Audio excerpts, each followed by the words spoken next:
la base bíblica del día de hoy es Génesis 35, versículos del 1 al 15.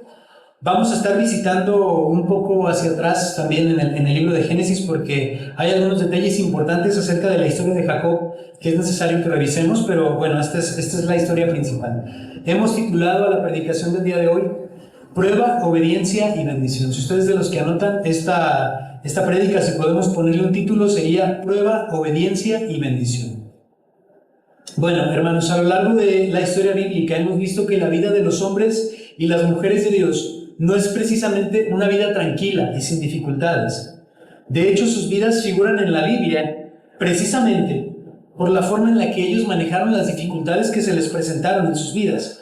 Algunas veces estas dificultades fueron provocadas por ellos mismos, ¿verdad? Como consecuencia de algo que ellos mismos hicieron, pero otras veces siendo realmente ajenos a la situación o siendo realmente ajenos a la causa de los problemas. Ellos tienen que padecer las consecuencias o ellos tienen que enfrentar estas dificultades, no necesariamente por algo que ellos hicieron, sino simplemente porque las circunstancias y en última instancia la providencia de Dios los ha llevado a enfrentar aquellas dificultades. Tenemos por ejemplo a Job perdiendo absolutamente todo lo que tenía, o tenemos a David que vivió años como forastero en una nación extranjera antes siquiera de llegar a ser rey. ¿Y qué decir de Pablo y todas sus prisiones? O de Juan, exiliado en la isla de Patmos. El propio Señor Jesús padeció la mayor de las dificultades al llevar en la cruz nuestros pecados. Entonces, hermanos, creo que en la Biblia tenemos una amplia evidencia de que la vida cristiana no es una vida libre de dificultades. Constantemente estamos enfrentando dificultades. Y estas dificultades no son parte solamente de la vida de los cristianos, sino de todas las personas. Algunos sienten, hermanos, que se ahogan porque su vida está llena de problemas, sienten que se ahogan en sus problemas. Pero yo les invito a todos ellos que abran sus ojos y vean que todos tenemos problemas, porque la vida consiste, o en gran parte consiste, en que estemos enfrentando problemas constantemente. Vivimos en un mundo caído y los problemas son parte de la vida. Es cierto, y no estoy negando que haya problemas muy graves, que haya personas que están enfrentando problemas muy graves. Es cierto que algunos problemas son más graves que otros, pero son nuestra determinación, nuestras decisiones y nuestros principios lo que determina aquello en lo que han de acabar nuestros problemas, o la solución final, el lugar al que nos llevan nuestros problemas. Hace poco escuché una canción que dice que el dolor es inevitable, pero el sufrimiento es opcional. Sí, el dolor es inevitable, pero el sufrimiento es opcional. Creo que concuerdo con ese principio, no es una ley, pero sí es un principio, porque en esta vida tener dolor es algo simplemente inevitable. No podemos evitar padecer dolor, no podemos evitar enfrentarnos a los problemas, pero es la forma en la que lidiamos con ese dolor. Lo que hacemos con él determina si nos tiramos al sufrimiento o si salimos adelante de ese dolor. Un gran ejemplo para mí, hermanos, sobre la manera de enfrentar las dificultades ha sido precisamente el patriarca Jacob, también llamado Israel, del cual encontramos su historia en gran parte del libro de Génesis. Y el relato de hoy se centra en uno de los muchos momentos en los que Jacob tuvo que enfrentar dificultades que, en este caso, en el caso que vamos a ver el día de hoy, no fueron provocados directamente por él, sino que él se vio envuelto en este problema sin siquiera tener algo que ver en este problema. Si vamos un poco atrás en la historia, veremos en el capítulo 34 un episodio muy amargo en la vida de la familia de Jacob. Quizás si usted ha leído la historia bíblica, principalmente el libro de Jacob, recordará la historia de Dina. Resulta que Jacob tuvo 12 hijos, pero tuvo una sola hija, llamada Dina. Ella era probablemente una adolescente cuando vivían cerca de una ciudad llamada Siquem. Y resulta, estoy parafraseando, estoy resumiendo lo del capítulo 34, resulta que un día ella salió para conocer a las muchachas de la ciudad, ¿verdad? Quizá con intenciones de hacer amistad o de conocer gente, ¿verdad? De tener compañeras. Y ella, quizá por ser extranjera, de inmediato llamó la atención del príncipe de aquella ciudad, el cual, al verla, la tomó por la fuerza y la violó. Y aunque después de este hecho tan amargo para la vida de Dina, aquel príncipe trató de hacer las cosas bien, trató de enmendar aquella situación, casándose con ella, Los hijos de Jacob manipularon aquella situación para vengarse y también para obtener un beneficio personal. Ellos le dijeron a aquel príncipe que aceptarían aquel matrimonio con una condición. Ellos le dijeron: ok, ¿quieres casarte con nuestra hermana para enmendar el mal que le hiciste? Bueno, tanto tú como el rey y todos los varones de la ciudad tienen que circuncidarse, porque esa es nuestra costumbre, porque eso es lo que nos marca a nosotros como hebreos, ¿sí? Y entonces dijeron ellos: no solamente podrás tú casarte con nuestra hermana Dina, sino que nosotros vamos a poder tomar de las mujeres de ustedes para casarnos, y ustedes van a poder tomar de las mujeres de nosotros para casarse.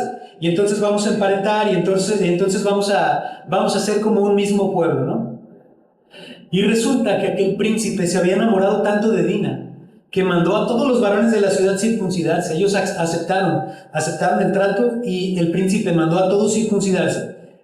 Y cuenta la historia bíblica que cuando los varones estaban más convalecientes, estaban en el día de mayor dolor, porque la circuncisión pues es un proceso doloroso, dice que dos de los hijos de Jacob, Simeón y Leví, que eran hermanos de padre y madre de Dina, aprovecharon esta situación de dolor del pueblo para ir a la ciudad y asesinar a todos los hombres. Ellos llegaron a la ciudad y asesinaron a todos los hombres, aprovechándose de que estaban convalecientes. No solo hicieron eso, sino que saquearon la ciudad, saquearon los bienes de la ciudad, tomaron a las mujeres y a los niños como esclavos. Y bueno, ellos se fueron, tomando este beneficio para ellos mismos. Vemos, hermanos, que ellos hicieron algo verdaderamente terrible. Y lo hicieron a espaldas de su padre Jacob. Ellos en ningún momento tomaron en cuenta o siquiera cuestionaron o preguntaron a Jacob lo que ellos estaban a punto de hacer. Ellos simplemente lo hicieron, ¿sí? Ahora, ¿cuál es la dificultad que Jacob enfrenta por esta situación? Bueno, el temor a las consecuencias. Jacob sabía que aquella situación iba a tener consecuencias. Y vamos a ir a Génesis 34, versículo 30. Entonces dijo Jacob a Simeón y a Leví: me habéis turbado con hacerme abominable a los moradores de esta tierra, el cananeo y el fereceo. Y teniendo yo pocos hombres, se juntarán contra mí y me atacarán, y seré destruido yo en mi casa. Aquella tierra de Canaán, hermanos, no era una tierra deshabitada, sino que había muchas ciudades. Había ciudades alrededor de donde ellos vivían. Y los moradores, como lo vemos en toda la historia del Antiguo Testamento, no eran personas buenas. No eran personas pacíficas, todo lo contrario, eran personas malvadas, problemáticas y sedientas de sangre. Parecía que solo estaban buscando un pretexto para invadir otra ciudad, para dar muerte a todos. Imagínense, eran tan malvados que eran capaces de pasar por fuego a sus hijos. El problema que enfrentaba Jacob era la preocupación de que, al enterarse las ciudades vecinas de lo que había ocurrido en Siquem, iban a venir contra él, contra su familia, contra todas las personas que vivían con ellos, y harían algo muy parecido a lo que sus hijos le habían hecho a Siquem. Seguramente vendrían, matarían a todos los hombres, tomarían a las mujeres y a los niños y los harían esclavos. Entonces, vemos que Jacob se está enfrentando a un verdadero problema, ¿verdad? Y aquí quiero dejarlos con una reflexión. Cuando sientas que tus problemas son muy graves y complicados, quizá puedas sentirte mejor pensando en Jacob. Imagínense esto: su única hija había sido deshonrada. Dos de sus hijos mayores se habían convertido en asesinos. Las ciudades vecinas vendrían en cualquier momento a tomar venganza por la ciudad de Siquem. Ellos podrían huir, quizá ellos podrían considerar la alternativa de huir, pero huir implicaba mover a un pueblo entero, es decir, hombres, mujeres, niños, sus tiendas, sus pertenencias, su ganado. Cualquier ruta de escape posible pasa cerca de alguna ciudad. No solamente ellos tienen que mover a un pueblo entero, sino que cualquier ruta que ellos tomen seguramente pasa cerca de alguna ciudad, porque ellos están rodeados de ciudades. Cualquier ciudad con la que ellos pudieran toparse, tal vez ellos dicen: bueno, ya que necesariamente tenemos que pasar cerca de alguna ciudad, vamos eligiendo la ciudad más pacífica, ¿no? O la ciudad más pequeña. Pero resulta que cualquier ciudad con la que se topen tiene el poder militar suficiente para acabar con ellos. Parece que no hay escapatoria, hermanos. Parece que el destino es inevitable, la destrucción de todo el pueblo, por la decisión imprudente de dos muchachos. De nuevo, si tú crees que tus problemas son complicados, te invito a pensar en Jacob y quizá te sientas mejor. Cuando tenemos problemas, hermanos, aparentemente muy complicados, hay varias mentiras que nosotros llegamos a creer. Por ejemplo, nosotros podemos llegar a creer que nadie me puede entender o nadie puede entender cómo me siento. Nadie puede entender cómo me siento. Esta es una forma egocéntrica de abordar los problemas. Llegamos a creer que nuestro problema es único, que nunca había pasado antes, que no hay nadie tan sabio como para ponerse en mis zapatos y compartir mi dolor. Esa es la primera mentira que nosotros podemos llegar a creer. Al estar en un problema que nadie puede llegar a entender cómo me siento, nadie me entiende. Segunda mentira, nadie puede ayudarme con mi problema. Similar a la mentira anterior, esta es una forma egocéntrica de ver el problema en donde asumimos que todos los demás son incapaces de brindarnos ayuda alguna. Nadie puede ayudarme. Tercera mentira, no hay esperanza para mí. Y esto refleja una total desconfianza de Dios, donde asumimos que ni siquiera Dios puede librarnos del problema. No hay esperanza para mí, estoy perdido. ¿Sí? También podemos llegar a creer, esto me sucede porque soy insuficiente, porque soy malo, porque soy inferior, porque soy tonto, porque soy incapaz. Esto asume que solamente la capacidad de uno mismo ha influido en los problemas, como si otras variables no hubieran afectado, o como si Dios mismo no estuviera detrás de ese problema. Estas cosas solo me pasan a mí. Esta es una postura que asume que de alguna manera la suerte o Dios mismo están en contra de mí, están en contra de uno mismo, y nos envían desgracias casi a manera de diversión o por entretenimiento. Sí, como si Dios estuviera muy ocupado, muy entretenido, mandándonos un problema tras otro, sí, sin ningún motivo, sin ningún propósito, simplemente por entretenimiento. Esto solo me pasa a mí, ¿verdad? Dios me está castigando. Es otra mentira. Esto aplica especialmente para los creyentes. Algunas veces, aunque ya nos hemos puesto a cuentas con Dios, ¿verdad? Aunque ya hemos confesado nuestras faltas, aunque ya estamos bien con Dios en relación a algo que hicimos hace mucho, seguimos creyendo que Él tiene una mala disposición hacia nosotros por pecados que cometimos en el pasado. Y no estoy negando, hermanos, que debemos enfrentar las consecuencias de nuestras acciones, pero sí estoy diciendo que no podemos atribuir todos los problemas como si fueran en pago por un pecado que cometimos en el pasado y del cual Dios ya nos ha perdonado. Porque eso sería pensar que Dios no nos ha perdonado. A pesar de que yo hice algo hace 10 años, sigo pensando que Dios me sigue enviando desgracias por ese pecado que cometí, cuando realmente Dios ya ha borrado esas culpas, si verdaderamente nos hemos arrepentido. Otra mentira, no salgo de una cuando ya tengo otra enfrente. Esto de nuevo es similar a decir que Dios tiene una mala disposición hacia uno mismo y que está constantemente ocupado en enviarnos problemas. Todas estas son algunas mentiras que nosotros podemos llegar a creer cuando nos sentimos abrumados por los problemas. Pero como podemos ver, hermanos, estos pensamientos fatalistas en realidad esconden un profundo egoísmo y una falta de confianza en Dios. Curiosamente, hermanos, como si fuéramos masoquistas, encontramos una especie de placer o un refugio en la autoconmiseración. ¿Sí saben lo que es la autoconmiseración? Significa sentir lástima por uno mismo, sentirse miserable. Y parece que encontramos un refugio, un cierto placer en sentirnos miserables. Y aunque la autoconmiseración aparentemente es algo humilde, ¿sí? Aunque aparentemente pudiera llegar a parecer algo piadoso, cuando analizamos los pensamientos que la rodean, podemos ver claramente que es una postura de orgullo. Es una postura de decir, solamente es mi problema y nadie me puede ayudar y yo lo tengo que resolver solo y estoy condenado.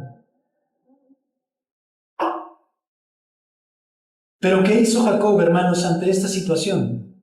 ¿Cuál fue su actitud? Aunque la Biblia no lo especifica, parece que está implícito que Jacob recurrió a Dios, tal como ya lo había hecho en ocasiones anteriores en su vida. Y esto lo podemos ver en el capítulo 35 de Génesis, versículo 1, que es en donde comienza nuestra historia. Como diría mi hermano Nando, esto apenas fue la introducción.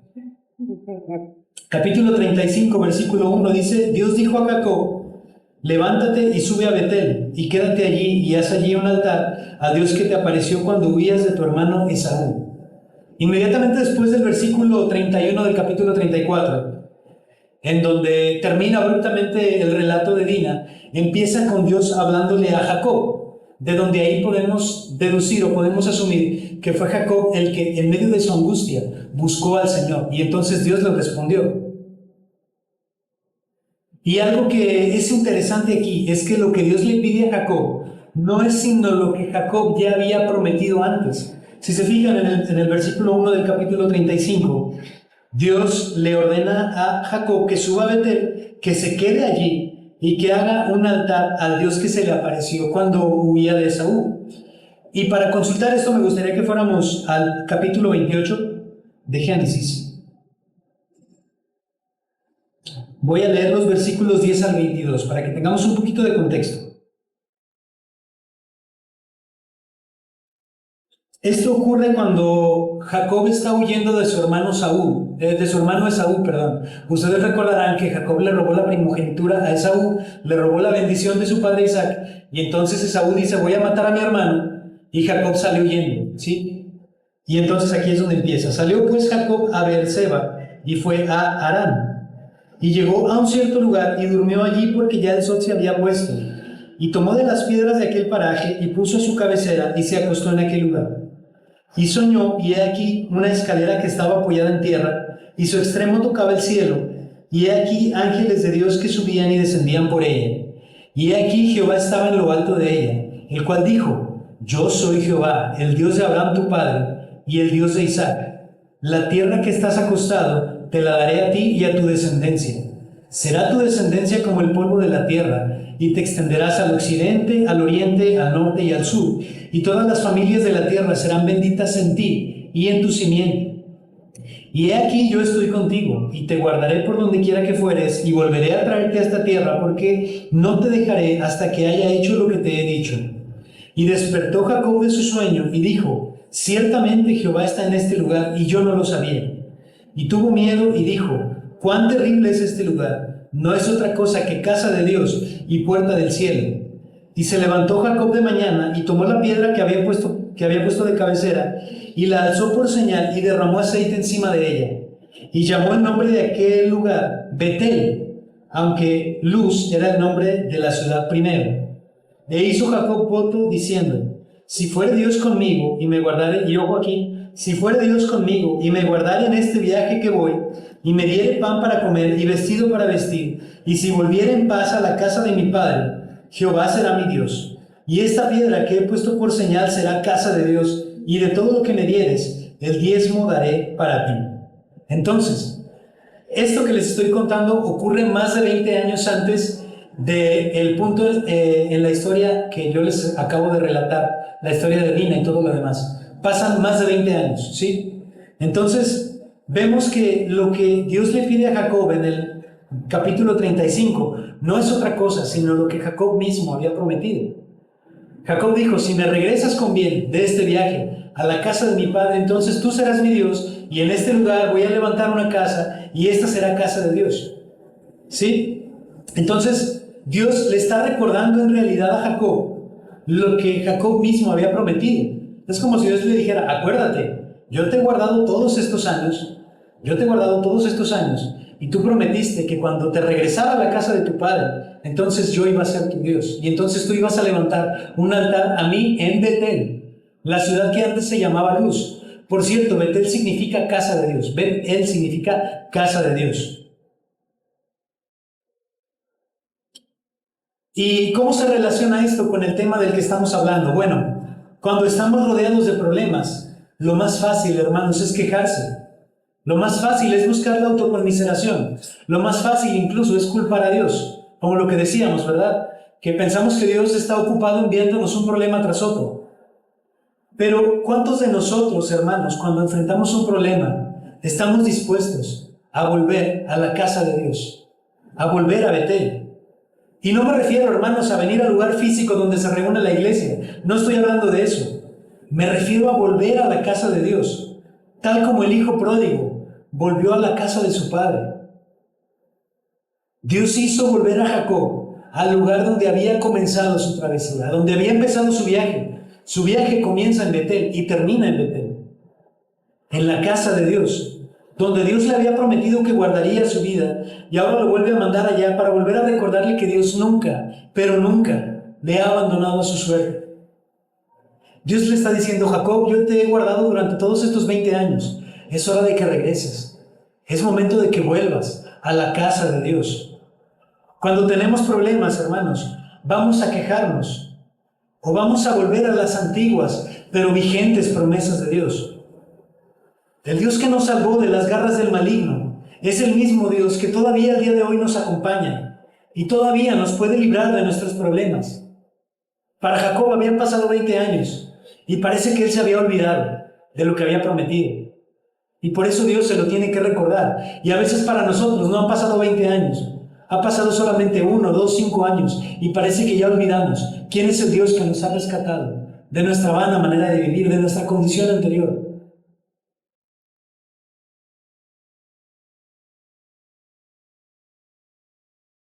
Y vemos que Jacob obedeció a Dios y mandó a todo el pueblo que le acompañaba que se despojaran de los objetos y de los elementos idolátricos que todavía tenían, en preparación para ir delante de Dios a Betel. Y esto lo podemos encontrar, si ustedes me acompañan nuevamente, a Génesis 35.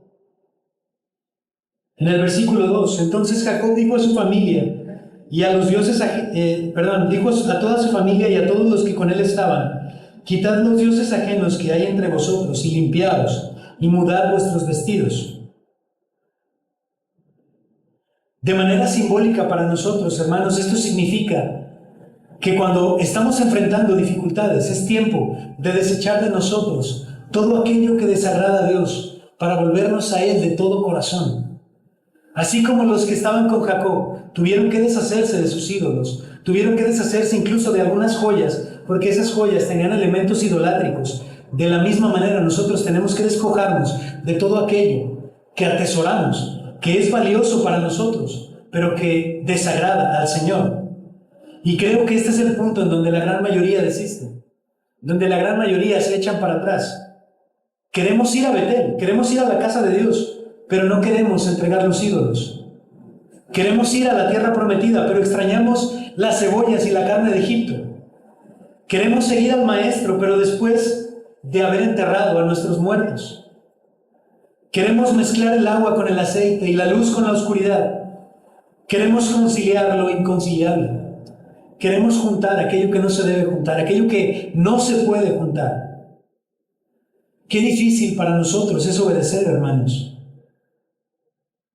Y aquí no tengo que poner ejemplos porque cada uno de nosotros sabe cuáles cosas atesoramos en el corazón, pero desagradan a Dios.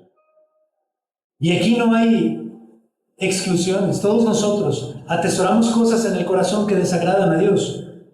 Todos estamos en la misma condición porque dice la Biblia que no hay justo, ni siquiera uno. No hay uno solo que no guarde en el corazón algo que desagrada a Dios. Pero tenemos que obedecer, hermanos. Si es un hábito, déjalo. Si es un trabajo, déjalo. Si es una amistad o una relación, déjala. Si es un objeto, deshazte de él. Pero claro, decir esto es mucho más fácil que hacerlo. Pero recordemos, hermanos, que Jacob tomó todos aquellos elementos, todo lo que incluía algo de idolatría, incluyendo joyas, arte muy valioso, y los enterró de manera que nadie más pudiera encontrarlos. Eso lo podemos encontrar en el versículo 3. Quizá lo que atesora tu corazón es muy valioso para ti. Por algo lo atesoramos, ¿verdad? Desagrada a Dios, pero es valioso para nosotros. Por eso lo tenemos ahí guardado. Pero tal como Jacob, debemos aprender que aquello, por más valioso que sea, por más valioso que parezca, nos va a estorbar para poder regresar a la casa del Padre Celestial. Algo más, hermanos, que quiero resaltar aquí es que Jacob obedeció a la voz de Dios cuando todavía no veía la respuesta de Dios, cuando todavía no venía la bendición para él. Quiero decir, enterrar a los ídolos no hizo que las naciones vecinas de repente se apaciguaran, ¿verdad? El hecho de que él tomara aquellos objetos materiales y los enterrara no hizo que las naciones dijeran: ay, ya te perdonamos, ¿sí? Eso no cambió las cosas. Planificar la mudanza de un pueblo entero no hizo que se borraran los abusos cometidos contra su hija. Recordemos que él seguramente tenía mucho dolor en su corazón por lo que le habían hecho a su hija. Los que tienen hijas seguramente entienden esto mejor que nadie.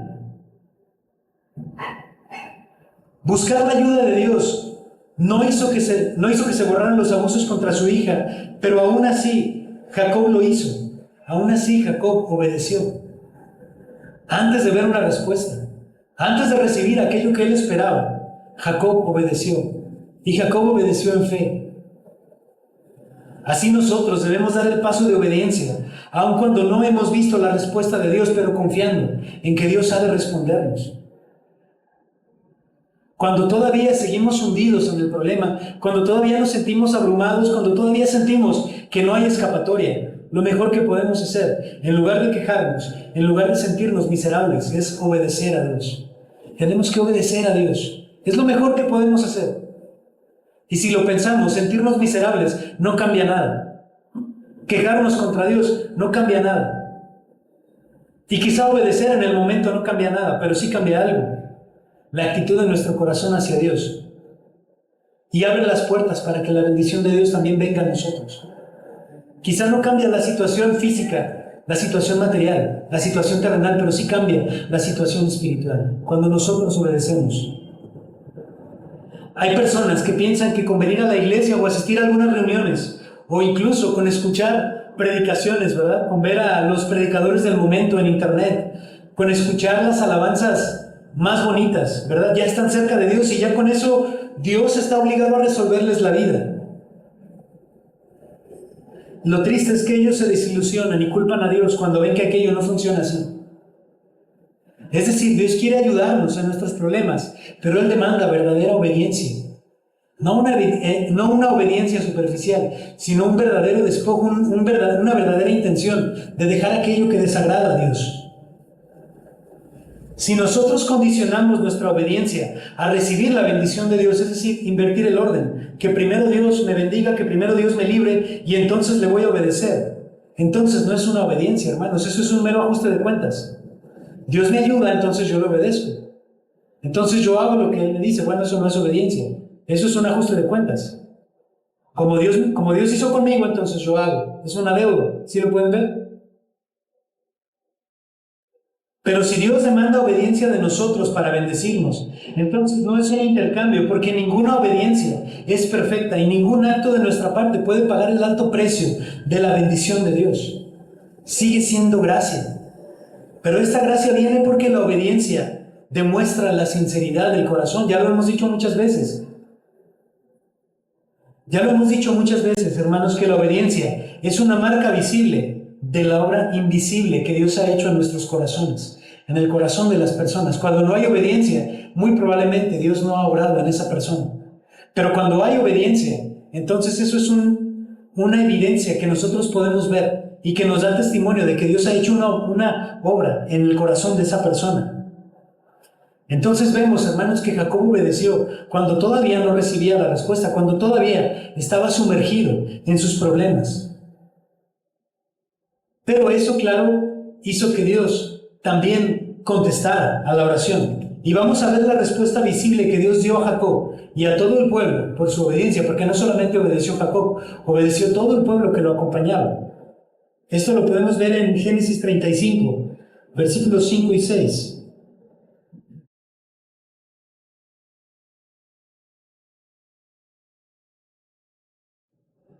Disculpen que me estoy quedando sin voz. Génesis 35, 5 y 6 dice: Y salieron, y el terror de Dios estuvo sobre las ciudades que había en sus alrededores, y no persiguieron a los hijos de Jacob. Y llegó Jacob a Luz, que está en tierra de Canaán, esta es Betel, él y todo el pueblo que con él estaba. Hermanos, creo que esto era todo lo que Jacob y cualquiera de nosotros podría haber pedido ante aquella situación. Él y todo el pueblo fueron librados de aquellas ciudades, pero no solamente fueron librados, ni siquiera se les acercaron. Recuerdan que Jacob tenía miedo de que las naciones vecinas se levantaran contra él y que vinieran y los destruyeran y tomaran a sus hijos y tomaran a sus mujeres y se los llevaran como esclavos. Bueno, estas naciones ni siquiera se les acercaron. Es más, ni siquiera tuvieron intenciones de acercarse, porque dice el versículo 5 que vino el terror de Dios sobre ellos. Probablemente pensaron estas naciones: Si por una sola ofensa contra una muchacha fueron capaces de destruir un pueblo entero, ¿qué nos harán a nosotros si los atacamos? De hecho, quizá ellos, en lugar de tener intenciones de atacarlos, ellos más bien se pusieron a orar a sus dioses, ¿verdad? Empezaron a pedirle a sus dioses paganos que los israelitas pasaran sin hacerles daño, ¿verdad? Le decían a sus dioses, por favor, es que pasen por aquí y que se vayan, que no se queden, porque seguramente van a traer destrucción sobre nosotros. La palabra que usa aquí la Biblia es terror. Vino el terror de Dios sobre ellos. Ellos le tenían miedo a Jacob y a todas las personas que venían con ellos. Y esto es una constante con Dios, hermanos, porque la respuesta de Dios siempre sobrepasa lo que nosotros podemos entender. Porque Dios no nos ha contado, ¿verdad? Como cuando nos mandaban a la tienda con lo justo. No, Dios responde de una manera extraordinaria. Dios, por ahí se ríe mi mamá. Dios responde mucho más allá de lo que nosotros pedimos. Israel ni siquiera tuvo que viajar a prisa. Pudo hacerlo tranquilamente porque las naciones ni siquiera salieron de su sitio, ¿verdad? Las naciones les tenían miedo. Y hermanos, yo creo que esta era más que suficiente respuesta de Dios. Y creo que Jacob pudo haberse dado por bien servido, ¿verdad? Porque él pedía al Señor lo que cualquiera de nosotros hubiera pedido: Señor, que podamos salir bien librados de esta situación. Y vemos que Dios ya hizo mucho más que lo que Jacob había pedido, ¿verdad? Entonces creo que Jacob pudo haberse ya dado por bien servido. Él pudo haber dicho: Dios, muchas gracias por esto, ¿verdad? Nada más quiero avisarte que ya llegamos a Betel, todo bien, saludos cordiales, ¿no? Pero eso no era suficiente para Dios, hermanos. La respuesta de Dios no se detuvo ahí. Dios había atendido la necesidad aparentemente urgente del momento. Pero una vez que Jacob, en obediencia, llega a Betel, ¿verdad? Llega a la casa de Dios, entonces Dios atiende a la verdadera necesidad urgente, lo que verdaderamente sirve a los intereses de Dios. Génesis 37, voy a leer del 7 al 15 una vez más. Edificó allí un altar y llamó al lugar El Betel. El Betel significa el Dios de Betel, porque allí le había aparecido Dios cuando huía de su hermano. Entonces murió Débora, ama de Rebeca, y fue sepultada al pie de Betel, debajo de una encina, la cual fue llamada Alon Bacut. Apareció otra vez Dios a Jacob cuando había vuelto de Padán Aram, y le bendijo. Y le dijo Dios: tu nombre es Jacob, no se llamará más tu nombre Jacob, sino Israel será tu nombre. Y llamó su nombre Israel. También le dijo Dios: yo soy el Dios omnipotente, crece y multiplícate. Una nación y conjunto de naciones procederán de ti, y reyes saldrán de tus lomos. La tierra que he dado a Abraham y a Isaac la daré a ti, y a tu descendencia después de ti daré la tierra. Y se fue de él Dios del lugar de donde había hablado con él. Y Jacob erigió una señal en el lugar donde había hablado con él, una señal de piedra, y derramó sobre ella libación, y echó sobre ella aceite. Y llamó Jacob el nombre de aquel lugar donde Dios había hablado con él, Betel. Muy bien, un pequeño paréntesis en la historia. Se estima que Jacob había vivido con su familia en la ciudad de Siquem unos 8 años. Es decir, Jacob había escapado de su suegro Labán y se había instalado en la ciudad de Siquem, y allí vivió durante unos 8 años aproximadamente. Pero era necesario que Jacob volviera a la casa de su padre. ¿Sí? Es decir, Jacob estuvo en un lugar que se llamaba Padán Aram. Él estuvo allí más o menos 15 años. Luego él regresa, pero no termina de regresar a la casa de su padre, sino que él se detiene en Siquem, ¿sí? Y sin embargo, la promesa o el pacto que Dios había hecho con Jacob era que él regresaría a la casa de su padre, ¿sí? Como ya lo leímos en el capítulo 28. Así que técnicamente, cuando Jacob vivía en Siquem, todavía no se había cumplido el pacto. ¿Sí lo pueden ver? Jacob ya había salido bien librado de la casa de su suegro, pero él todavía no había regresado a la casa de su padre. Entonces era necesario que Jacob regresara a Betel, porque de nuevo, la travesía de Jacob comienza en Betel y termina en Betel. Era como si Jacob todavía no hubiera regresado, ¿sí? Así que cuando Jacob vivía en Siquem, técnicamente no se había cumplido todavía el pacto que Dios había hecho con él en Betel. Por eso el versículo 9, si usted me acompaña, 35:9, apareció otra vez Dios a Jacob cuando había vuelto de Padán Aram y le bendijo. No dice cuando había vuelto de Siquem. Espero estar siendo claro con esto. No sé si estoy siendo un poco confuso.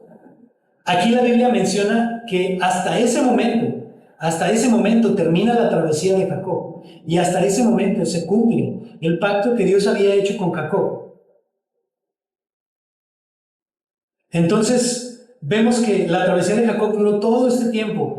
Y entonces Dios estaba cumpliendo su promesa hasta el momento en el que Jacob había regresado a Betel. Por eso era tan importante, y por eso les digo que esto era lo verdaderamente urgente para Dios, que Jacob regresara al lugar donde había comenzado su travesía. Bueno, este es un paréntesis. Otro paréntesis en la historia es que se nos menciona la muerte de Débora, ¿sí? Creo que esto está en el versículo 8. Parece ser que Débora era una anciana que había sido nodriza de Rebeca, madre de Jacob, y que era una anciana muy querida por la familia. Por eso su muerte es tan relevante que aparece en el relato bíblico. Entonces, un problema más, una aflicción más a la vida de Jacob. Una anciana muy importante para el pueblo, que era probablemente como una madre para Jacob, como una segunda madre para Jacob, muere en esta travesía. Entonces, bueno, un problema más para Jacob. Y aún así, él sigue obedeciendo, hermanos, a pesar de que aparentemente viene un problema tras otro a su vida. Muy bien, entonces, hermanos, volviendo al tema, el propósito de Dios, es decir, lo verdaderamente urgente para Jacob, era que Dios confirmara el pacto con él y con su descendencia. Era importante que Jacob regresara a Betel porque Dios tenía que confirmar el pacto con él acerca de su descendencia. Nuevamente le recordó a Jacob que ya no era Jacob. Algunos recordarán que la palabra Jacob significa suplantador. Entonces, Dios le recuerda cuál es su verdadera identidad a Israel. Le dice, tú ya no eres Jacob, sino Israel, el que lucha con Dios. Eso significa Israel. También le confirma los planes de entregarle toda aquella tierra, todo aquel lugar, y hacer venir de su descendencia naciones y reyes. Y efectivamente, eso pasó. De la descendencia de Jacob saldrían naciones, saldrían los reyes de Israel y de Judá, todos los profetas, y finalmente nuestro Señor Jesús, el Mesías, aquel que había de traer la salvación a este mundo. Entonces, eso era lo verdaderamente importante, hermanos, que Jacob regresara a Betel, porque él quería confirmar su pacto con él y con su descendencia. Este era el propósito original que Dios tenía para la vida de Jacob. No que se quedara en la nación extranjera de Padán Aram, ni que se quedara en Siquem, sino que él regresara a la tierra que Dios había jurado a sus padres, Abraham e Isaac, que él se estableciera allí y que él tuviera mucha descendencia, para que Dios cumpliera su propósito, no solamente con su vida, sino con su descendencia, hasta que viniera el propio Señor Jesús, el Mesías, que traería salvación a este mundo. Y hermanos, con esto yo quiero decirles que Dios tiene un propósito para cada uno de nosotros. Dios tenía un propósito para Jacob y Dios tiene un propósito para cada uno de nosotros. El propósito de cada creyente es glorificar a Dios con su vida. Ese es el propósito de todos los creyentes, pero no me refiero a eso. Me refiero a un propósito específico. Me refiero a un propósito personal, único, que Dios ha determinado desde antes de la fundación del mundo. Y es algo bueno, hermanos, superar las adversidades de la vida, salir bien librados de los problemas terrenales. Pero quiero que veamos que Dios tiene un propósito trascendente para nuestras vidas. No nos concentremos en lo terrenal, en los problemas físicos. Concentrémonos en que Dios tiene un propósito espiritual para nosotros, un propósito para el cual fuimos creados. Y es labor de cada uno de nosotros venir a la casa de Dios, venir delante de Dios y descubrir cuál es ese propósito para nuestra vida. A veces, hermanos, estamos tan embebidos en lo terrenal, llámese trabajo, estudios, estatus, apariencia, familia, negocios, ejercicio, pónganle el nombre que quieran, fama, fortuna. Y estamos tan embebidos en esas cosas que perdemos de vista lo verdaderamente importante, lo espiritual, el propósito, el verdadero propósito, el más importante propósito que Dios tiene para la vida de nosotros. No solamente librarnos de nuestros problemas, No solamente librarnos de las adversidades, sino trascender a esos problemas y alcanzar el propósito por el cual el Señor nos ha creado en primer lugar. Así que, hermanos, tal como hemos aprendido de Jacob el día de hoy, cuando tengamos problemas, en lugar de ahogarnos en ellos, busquemos la ayuda de Dios. Obedezcamos a Dios, desechando lo impuro, y regresemos a casa. Regresemos a la casa de Dios, pongámonos a cuentas con Él. Porque Él está listo para recibirnos si nuestro arrepentimiento es sincero. Si nosotros venimos con sinceridad de corazón, con una verdadera actitud de arrepentimiento, con un verdadero deseo, con una verdadera intención desinteresada de volvernos a Él, entonces Dios nos recibe.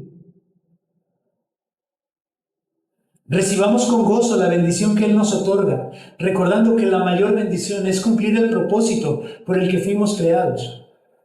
Cuando Jacob acudió a Dios, Dios no se limitó a librarlo de sus problemas. Dios le dio un propósito. Y Dios quiere hacer eso mismo con cada uno de nosotros. No de satisfacer nuestros deseos egoístas y vanos, sino darnos un propósito trascendente. Amén. Vamos a orar.